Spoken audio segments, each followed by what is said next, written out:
Mr. Chairman, Excellencies, thank you for the regular invitation to UNRWA to address this forum, which shows the importance you attach to the issue of Palestinian refugees. As I stand before this Council today, 4 of the 5 fields where UNRWA operates are in severe crisis, and the devastating impact of the COVID-19 pandemic continues to sweep through the Palestinian refugees communities. In this context, UNRWA provides critical and life-saving services to some of the most marginalized and underprivileged population in the region. And this month, more than 500,000 girls and boys have gone back to UNRWA schools. These children are often the only light and hope while the conflict remains unresolved. Excellencies, it really pains me as UNRWA Commissioner General to have to present great achievements by the agency and at the same time to plead for the resource to continue achieving. One would think that in the absence of a political solution which can put an end to the plight of Palestinian refugees, there would be no need to constantly run after funding. One would think that maintaining and supporting such a steady source of stability in the region would always be the strategic and human thing to do.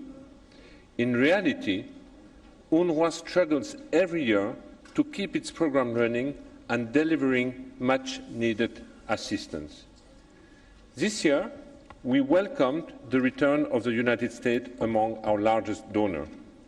And whilst the European and other traditional donors have remained steadfast in their support, they struggle to sustain high levels of funding as the pandemic hits their economies.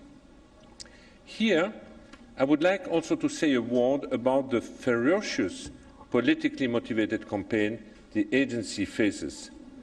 UNRWA's opponents seem to believe that harming its reputation and trying to close it down will erase 5.7 million Palestinian refugees. To those who question the agency mandate, I say the UNRWA mandate is almost unanimously adopted at the UN General Assembly, and it will take only the General Assembly to question the mandate that it gives. To those who question the status of Palestinian refugees, I say find a political solution that includes a just and lasting solution to their plights. UNRWA is irreplaceable. Thousands of Palestinian refugees have played an important role in the development of younger nations in the region. Most of them were educated in UNRWA school, where we continue to provide quality education based on human rights and humanitarian values. In a region rife with conflict and crisis, UNRWA is key to stability. It is key to safeguarding international human rights and key to the well-being of millions of Palestinian refugees. Excellencies, the mandate of UNRWA is a common responsibility, and the stability of the region our common interest. I appeal to members of this Council to match the generosity of the countries that host Palestinian refugees by funding the agency that provides them with health, education and social services. I invite you to actively be part of the strategic discussion around the modernization of UNRWA and to attend the international conference which will be hosted by Jordan and Sweden to ensure we are partners in supporting Palestinian refugees on their journey to self-reliance. Together, we can continue to give every Palestinian refugee's child the means to pursue the future he or she wants. Loy al-Bazioni is part of a team that worked at NASA to send an helicopter to Mars. He went to an UNRWA school in Gaza. Since the 1990s, our microfinance program has contributed towards sustaining or creating more than 700,000 jobs in the region.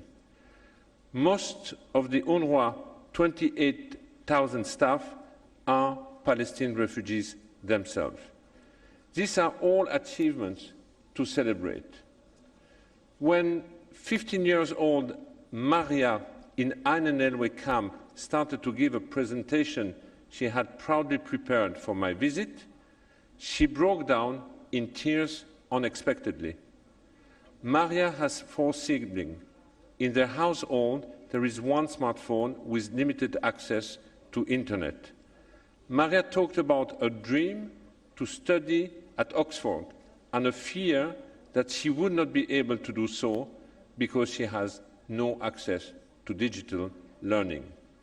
For Maria and for thousands of young minds like hers, we must keep the hope alive.